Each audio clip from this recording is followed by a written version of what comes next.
Comment générer automatiquement une référence de cellules dans Excel? Bonjour à tous, c'est Alex d'excelformation.fr et dans ce tutoriel, nous allons découvrir une fonction très pratique d'Excel qui est la fonction décaler. Cette fonction décaler permet en effet de générer une référence d'une ou plusieurs cellules de manière dynamique et il suffira alors de partir d'une cellule de départ afin d'effectuer un décalage exprimé en nombre de lignes ou de colonnes. Et surtout restez bien jusqu'à la fin de cette vidéo car nous verrons que cette fonction peut devenir très puissante lorsque nous l'utilisons pour générer un menu dynamique. Par exemple ici, si nous sélectionnons un pays qui se retrouve dans la base de données que nous avons juste au-dessus, Excel nous proposera donc un certain nombre de propositions dont les villes dépendront du pays qui ont été sélectionnées dans la cellule située juste au-dessus. Alors vous trouverez très régulièrement de nouvelles vidéos sur la chaîne, alors pensez à vous abonner et surtout à activer la clochette de notification afin d'être sûr de ne manquer aucune astuce et de devenir rapidement un pro d'Excel.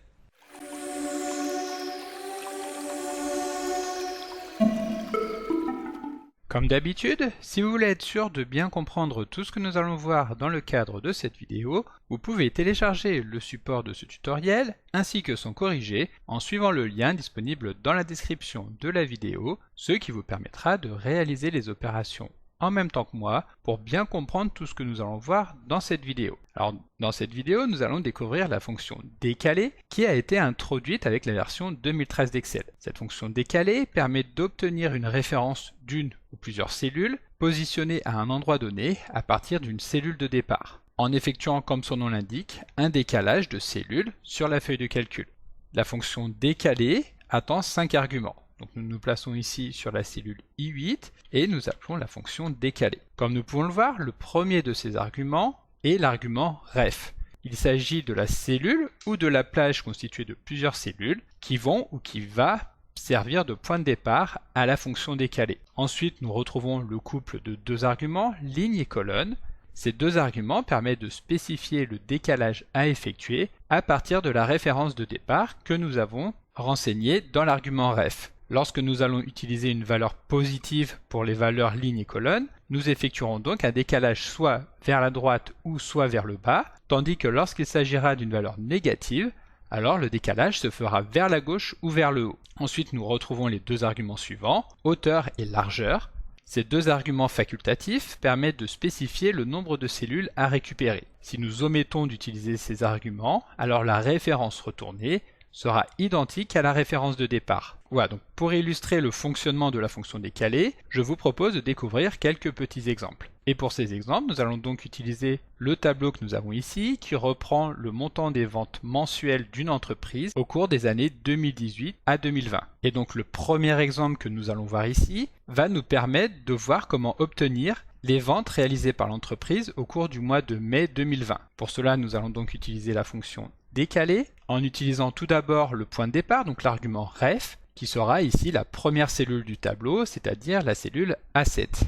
Ensuite, les paramètres ligne et colonne vont nous permettre d'effectuer un décalage afin d'obtenir tout d'abord le mois de mai. En sachant que le mois de mai est évidemment le 5e mois de l'année, nous allons donc utiliser la valeur 5 pour l'argument ligne. Et ensuite, pour obtenir l'année 2020, nous voyons qu'il s'agit de la 3e année de notre tableau. Nous utilisons donc la valeur 3. Cela étant fait, nous pouvons valider, étant donné qu'il s'agit du cas le plus simple d'utilisation de la fonction décaler. Maintenant, Excel nous retourne donc 1 359 000, qui correspond effectivement, comme nous pouvons le contrôler ici, au montant des ventes réalisées au cours du mois de mai 2020. Voilà, donc comme nous venons de le voir, cet exemple était très simple, et voyons comment l'adapter afin de récupérer une valeur dynamiquement en utilisant toujours la fonction décaler. Pour cela, nous avons ici deux cellules, une première cellule dans laquelle nous venons saisir un mois et une seconde pour saisir l'année. Ici, nous allons conserver le mois de mai 2020, ce qui nous permettra de vérifier que la valeur est exactement identique à celle que nous avons obtenue juste avant. Bien entendu, nous allons utiliser la fonction décaler avec pour référence de départ la cellule A7. Cela ne change pas par rapport à ce que nous avons vu avant. En revanche, pour récupérer de manière dynamique la ligne dans laquelle se trouve le mois de mai,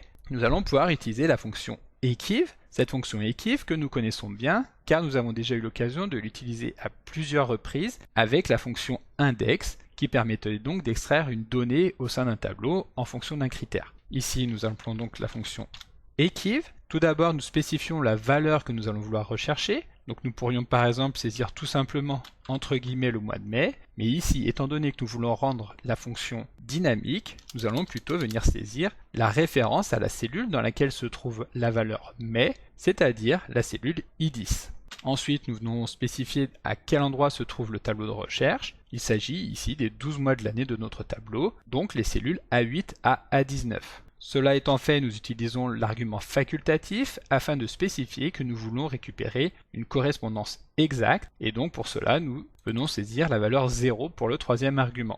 Nous validons maintenant la création de la fonction equiv et nous allons pouvoir passer à l'argument suivant qui est l'argument colonne qui va fonctionner exactement de la même manière. Donc nous appelons une fois de plus la fonction equiv. Nous allons vouloir rechercher la valeur contenue dans la cellule I11 au sein des en-têtes de colonne, c'est-à-dire les cellules B7 à D7.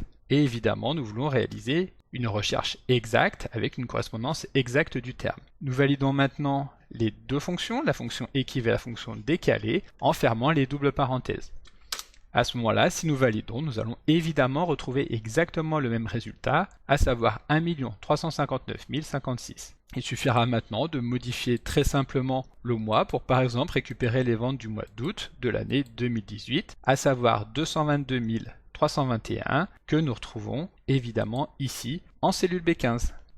Voilà donc pour ce troisième exemple, et comme nous l'avons vu un petit peu plus tôt, il faut savoir que la fonction décalée permet de générer une référence à une plage de cellules. Nous pourrons donc utiliser cette fonction pour établir automatiquement les coordonnées de la plage que nous allons vouloir inclure en tant qu'argument d'une autre fonction. Par exemple, imaginons que nous souhaitions calculer la somme des ventes réalisées au cours de l'année 2020, évidemment sans utiliser la ligne totale que nous avons tout en bas. Pour cela, nous allons utiliser la fonction somme, et la plage de cellules que nous allons utiliser en tant qu'argument de cette fonction somme sera générée automatiquement à partir de la fonction décalée. Comme nous en avons maintenant l'habitude, le point de départ de cette fonction décalée sera la cellule A7. Le décalage à opérer en termes de ligne sera de 1 afin de nous placer sur le premier mois de l'année qui est le mois de janvier. Et cette fois-ci, le décalage sera donc encore une fois de 3 colonnes afin de nous placer sur l'année 2020. Ensuite, étant donné que nous allons vouloir récupérer la somme réalisée au cours des 12 mois de l'année, nous allons utiliser l'argument hauteur afin de spécifier que nous voulons récupérer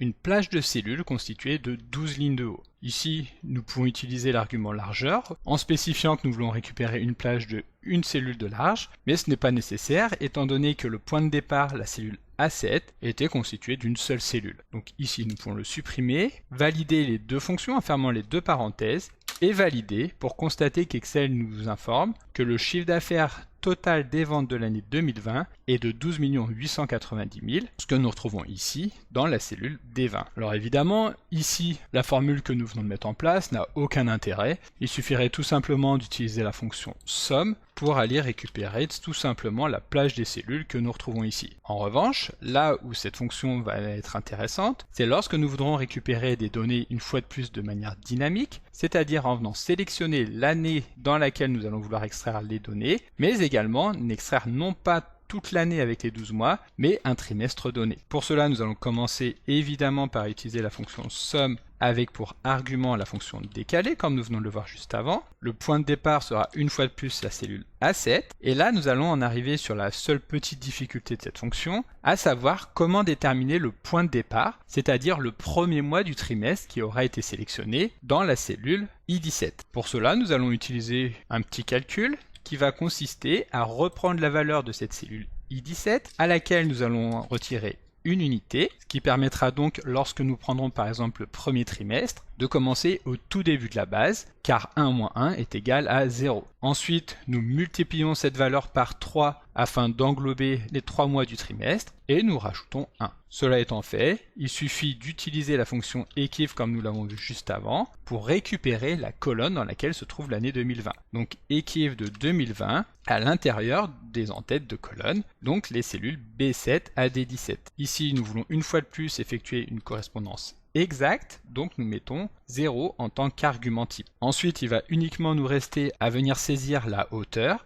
Étant donné qu'il s'agit d'un trimestre, nous voulons récupérer 3 cellules. Nous validons en fermant les parenthèses de la fonction décalée et de la fonction somme. Et à ce moment-là, Excel va nous informer donc que les ventes du troisième trimestre de l'année 2020 s'élèvent à 2 196 708. Pour nous en assurer, il suffit tout simplement de sélectionner les ventes des mois de juillet, août, septembre 2020 et de venir regarder en bas dans la barre d'état pour voir que la somme de ces trois cellules est effectivement de 2 196 708. Voilà, donc maintenant pour ce dernier exemple, nous allons voir comment utiliser la fonction décalée pour mettre en place un menu déroulant dynamique. Comme vous le savez, pour mettre en place un menu déroulant tel que celui que nous avons ici qui permet de sélectionner un pays donné, il suffit de se rendre dans le menu Données et de sélectionner Validation des données. Ici, si nous avons sélectionné d'autoriser une liste, nous pouvons venir saisir directement les références à une plage de cellules dans laquelle se trouvent les informations que nous allons vouloir faire figurer dans notre menu déroulant. Ici, les références à cette plage de cellules est saisie directement, mais nous pourrions utiliser la fonction décaler pour générer automatiquement cette plage de cellules. C'est justement ce que nous allons faire dans la cellule située juste en dessous, dans laquelle nous allons vouloir que le menu déroulant soit généré automatiquement afin de faire apparaître les villes du pays qui sont sélectionnées, extraits directement de la mini base de données que nous avons ici. Donc nous sélectionnons la cellule B12, nous nous rendons comme nous venons de le voir dans le menu Données, Validation des données, et nous sélectionnons donc d'autoriser une liste. Ici, plutôt que de venir saisir directement une plage de cellules, nous tapons le symbole égal et nous appelons la fonction décaler. Le point de départ sera donc toujours, comme nous l'avons vu dans les exemples précédents, la première cellule du tableau, ici la cellule A6. Pour commencer, donc, nous allons spécifier le décalage à effectuer en termes de lignes.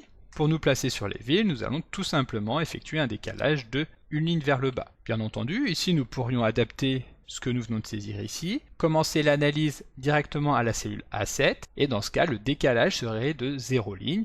Nous serions directement placés sur la bonne ligne. Ensuite, il va nous rester uniquement à déterminer le décalage à effectuer au niveau des colonnes, que nous allons obtenir évidemment avec la fonction Equiv, la fonction Equiv qui va permettre de rechercher le pays situé dans la cellule B11 au sein de la plage des cellules dans laquelle se trouvent les en-têtes de pays, à savoir la plage B6 jusqu'à G6. Donc B6, G6. Nous voulons effectuer évidemment une recherche exacte avec l'argument type qui doit avoir pour valeur 0 au sein de la fonction Equiv. Et ensuite, étant donné qu'il y a 3 villes à chaque fois pour chacun de nos pays, nous voulons extraire une plage de cellules constituée de 3 lignes. Cela étant fait, il ne reste plus qu'à fermer la parenthèse et à cliquer sur OK. Ici, Excel nous affiche donc un menu déroulant dans lequel nous retrouvons évidemment les 3 villes qui correspondent au pays, à savoir Rome, Milan et Florence, étant donné que dans la cellule B11, nous avons sélectionné l'Italie. Si nous sélectionnons un autre pays, par exemple la France, nous allons retrouver les villes qui correspondent, à savoir Paris,